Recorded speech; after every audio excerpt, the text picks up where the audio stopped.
11 men who planned a terrorist attack that they hoped would rival the July the 7th bombings have been jailed in Birmingham for a total of nearly 90 years. The group had planned to set off up to 8 rucksack bombs in crowded places. 31-year-old Irfan Nasir was described by the judge as the driving force behind the plans. He was given a life sentence with a minimum of 18 years.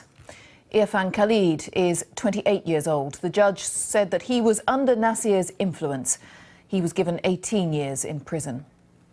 And Ashiq Ali received a 15-year sentence. The judge didn't accept the 28-year-old's claims that he had simply acted as a tea-boy for the others. Matt Prodger reports. 3 men from Birmingham who planned mass murder in their own country, all jailed today. They were arrested in 2011. Police pulled over a car containing the 3 would-be suicide bombers. First out of the vehicle was Ashiq Ali, then Irfan Khalid, and finally the ringleader, Irfan Nasir. The judge said Nasir had planned multiple acts of suicide bombing with serious loss of life. He received a life sentence. Khalid spoke of staging another 9/11. He was jailed for 18 years.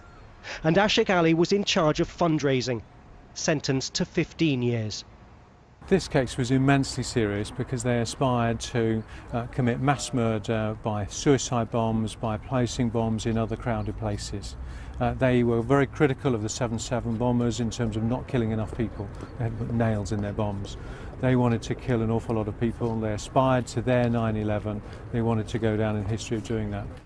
Their trial heard how they'd been watched by MI5 and the police. Bugs were planted in their car.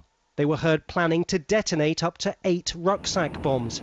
The targets weren't clear, but they talked about turning parts of Birmingham into a war zone.